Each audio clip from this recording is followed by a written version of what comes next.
Good morning. Welcome. It is day 7, and we're going to work on a little hip stability and strength. So, we're going to get started with tuning into the body. Have a seat, grab a block or a pillow, and put it under your hips. I'm happy you're here.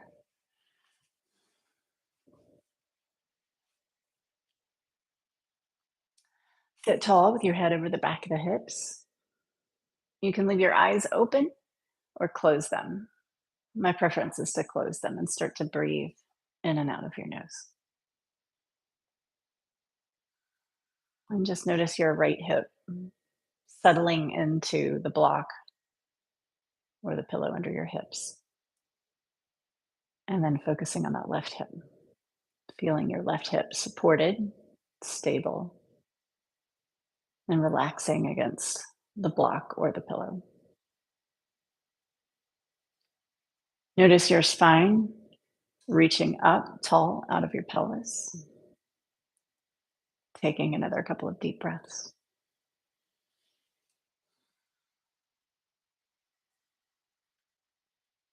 All right, let's begin the physical practice. So let's stand up together, and we're going to get started with a little stability in the hips here.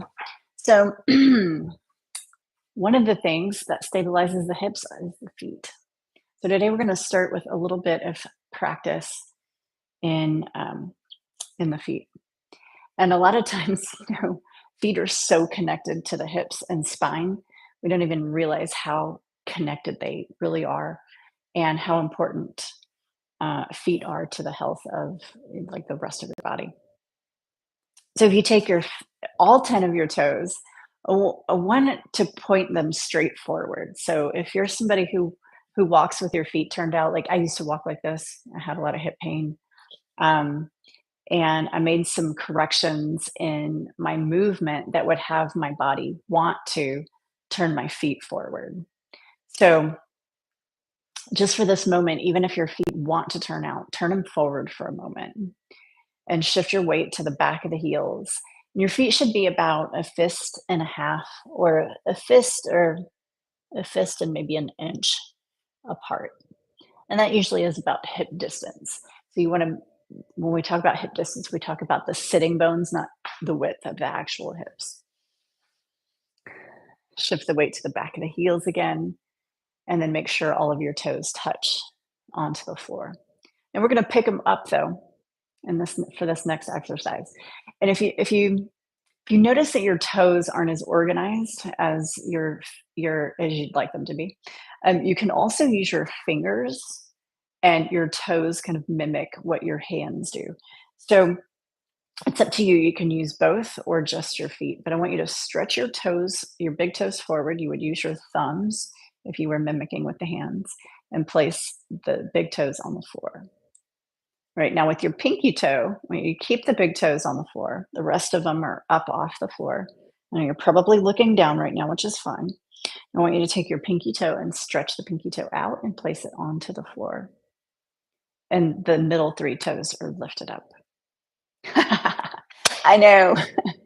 There may be some laughter here because at the beginning, it's not easy to do, right? All right, now we're going to pick them all up again. Shift your focus forward. Again, you can use your thumbs and pinkies to mimic this exercise. Um, Stretch the big toes forward and put them on the floor. Notice if you're looking down again and look straight ahead. Your pinky toes stretch out and touch the floor with the middle 3 lifted up. Hold and take a breath. Keep your weight in the heels as well. One more time. Lift all the toes up. And we're going to stretch the big toes forward, the pinky toes out and onto the floor. And relax. Next exercise we're going to do is one that helps stabilize in the hips as well. We're going to come into a high lunge or a crescent lunge. And without momentum, we're just going to step straight back into it. I want you to really pay attention to this knee, that your knee is over the visual field of your last 3 toes. And now we're looking up, I want you to think about your spine. lifting up out of your pelvis. And imagine if there were like a little dot here on the outside of the hip, outside of the knee, outside of the ankle. And we want to energetically push into those 3 points. And you might even feel things waking up here. But what I don't want you to do is a big old movement. I just want you to energetically push into the outside line. Right now, we're waking some things up that are going to hold you way more steady than if you didn't do this. Inhale, lift your arms up. Take a few deep breaths. Interlace your fingers. Lean back into them, lifting your spine up out of your pelvis and your heart up toward the ceiling. Very nice. That's a little hip flexor stretch. You might feel that in the back hip. Gently step forward without momentum and place your left foot on the floor. Reaching your right leg back, starting off nice and slow today. We're about to kick it up a notch on the outside of the hip, knee, and ankle, and energetically press into those here. Inhale and lift your arms up, interlace the fingers, and lean back into your hands. Spine lifts up, chest lifts up, leaning back, breathing deep.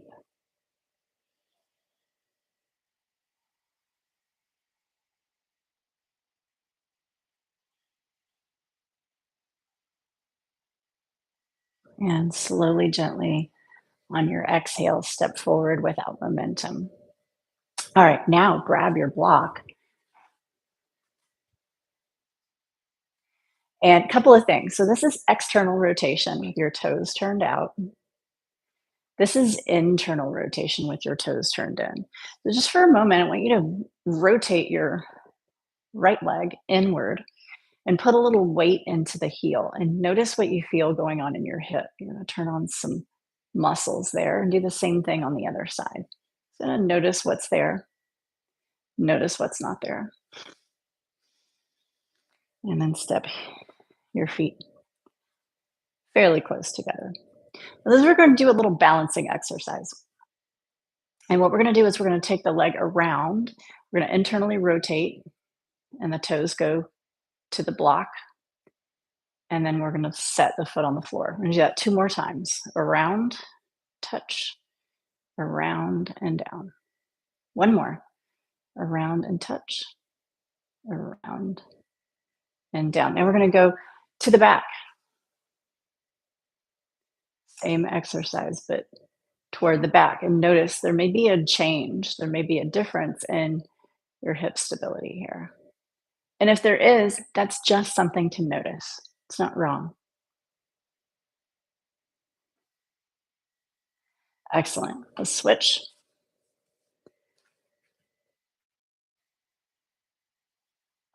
Touch. Foot to the floor. And this is when, this gives a lot of soothing to folks who've torn the cartilage in their hip or a labral tear. So, and we work with a lot of people with labral tears. And so if that's you, this exercise might really make a huge difference. All right, let's go around the back and to the floor and around the back 2 more times. Again, just noticing what this is feeling like, the stability. Are you able to stand up tall while doing this? And feel the muscles that have to work to get that leg around and touching. All right, now you are welcome to repeat that exercise again.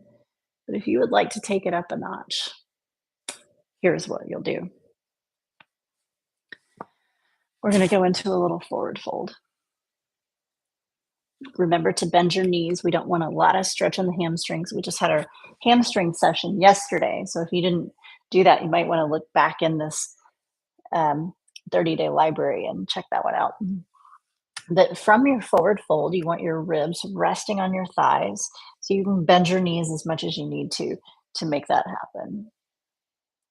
We're going to stand on one leg. And then what we're going to do is we're going to take this foot around and touch the toes to the front of the hand, wrist, or forearm, and then place the foot on the floor. All right, we're gonna do that 2 more times. Again, if this is a little too advanced for where you're at today with your hips, not a problem. Just go back and repeat that first variation of this exercise. Excellent. Now take your hand, shift it back, and we're gonna go around the back. Easy peasy, right? Okay. Second side. Here we go. We're gonna take that other foot around, internally rotate, touch the toe tip to the hand, and again, touch, bring it back, and one more touch, and bring it back. Just for fun, take that hand back, easy peasy, take it around and touch. Ah, and come out. You can stand up for a moment, take a breath, and we're gonna have a seat on the floor. So join me down here. We're gonna do a little bit of internal and external rotation today. So we're gonna sit into a double L position. We did this a little bit the other day. Rotate here a little bit to each side.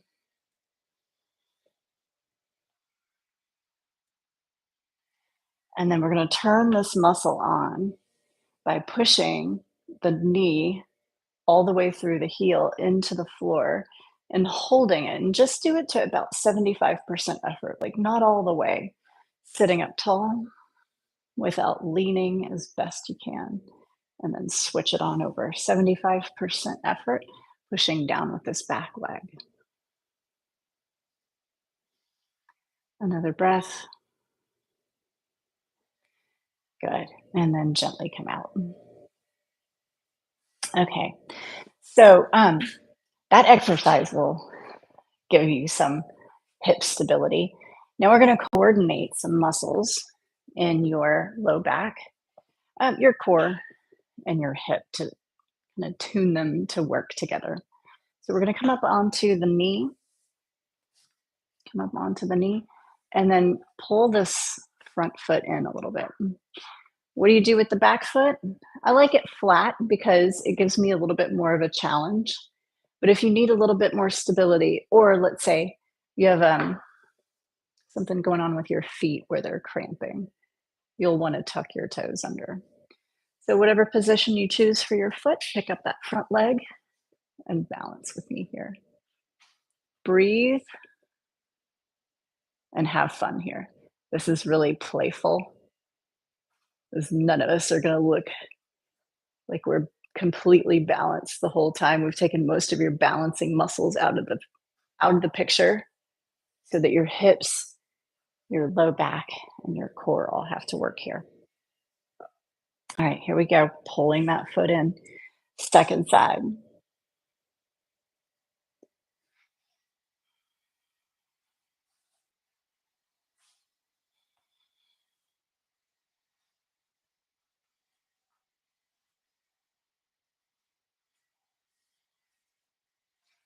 All right, first side. One more time.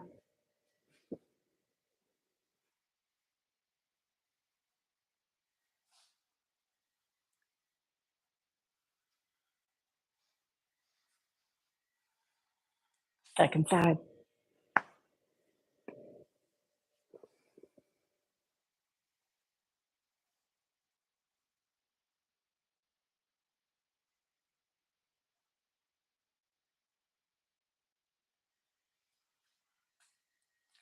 And relax. A little hip stability. Okay. We're going to work glute medius a little bit more. So the other day, we had a hip session. We did a little bit of this. We're going to do this again. You might want to watch first if you're unfamiliar with this exercise. We're going to lie down and we're going to turn on, we're going to activate glute medius, but we have to isolate it. And what that means is we don't want the other muscles to work, because this is a muscle that, generally speaking, a lot of people have takeover from other muscles and it doesn't do enough of its job. So we want to really isolate it so it has to. So I want you to feel the outside of your hip when you push your knee into the block. Let it light up like it's turning on. But I specifically don't want you to feel the big main part of your gluteus maximus turning on. I just want the outside of your hip. So you could do two things. You could roll your body a little bit, tilting possibly towards your screen if you have your block kind of in front of you, pushing down and allowing just the outside of the hip to light up. Now, most of us will want to push down 100%, right? And myself included. But here, less is more. So I don't want you to feel the muscles turning on. I want you to feel isolation. So that might mean that you're working at 10% effort or 20% effort, but usually a low level of effort at first.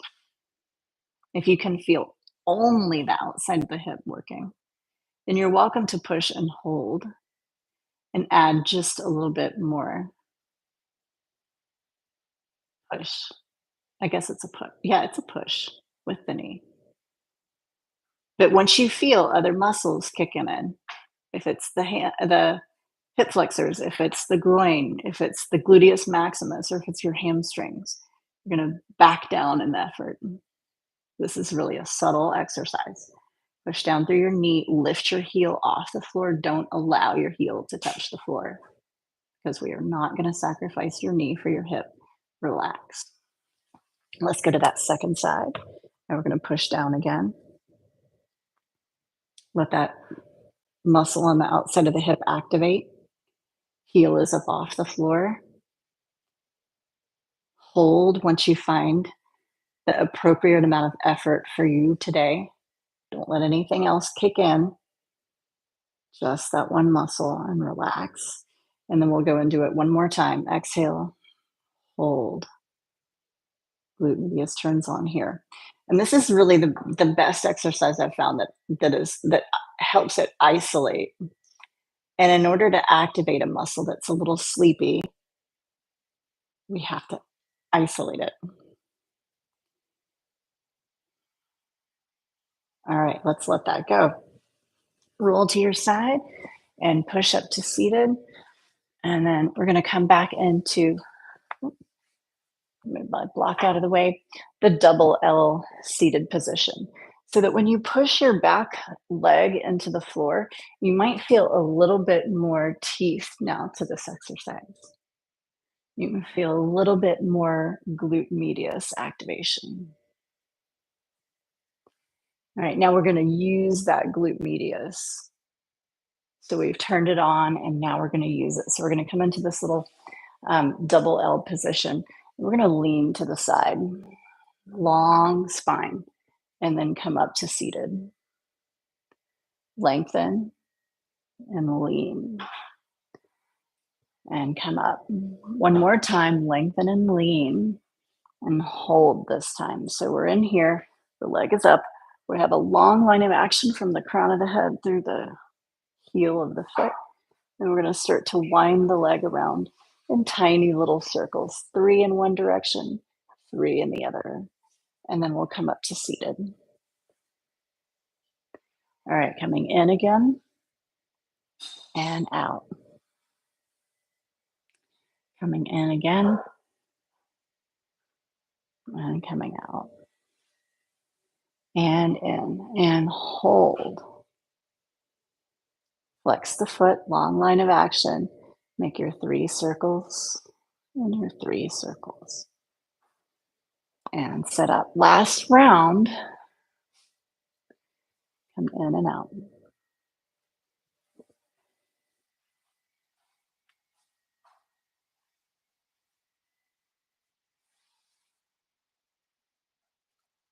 Three circles and 3 circles. And come out. Press down again with the back leg, sitting up tall, and relax. Switch.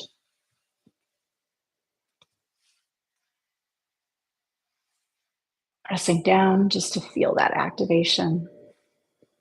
Long spine.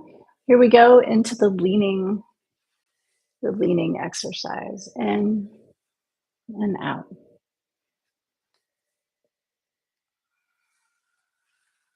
Third time, we'll go into the position and hold and start to wind around. Other way, and then come up to seated again.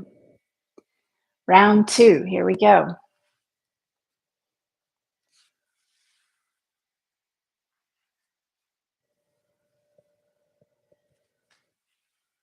One more each side, or one more after this with the circles. And sit up tall. Last little bit. In and out. In and out. In here and hold. Long line from the head of the crown of the head to the tip of the heel. 3 circles one direction, 3 circles the other. Fantastic. Have a seat. And we'll do one very gentle, quick stretch. So you have your leg folded in here. I'm going to bring this other leg around. Now, I want you to see if your hip, this hip, will drop down a little bit, but I don't want you to force it. I just want you to see if it will. And then reach your chest forward. You can even interlace your fingers here and grab so you have just a little bit of pull.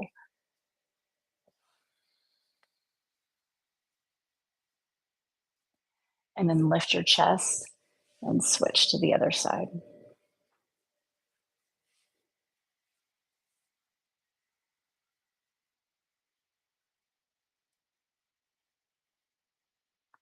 Excellent. Find a great spot to rest your eyes and your body for a moment, if it's in Shavasana or legs up the wall. As always, it's a pleasure being with you. And enjoy your hip strength and stability. After you've rested and you get up and walk around, notice the difference. And leave that in the comments for us and let us know. How are you feeling? Well, I'll see you tomorrow and have a wonderful day.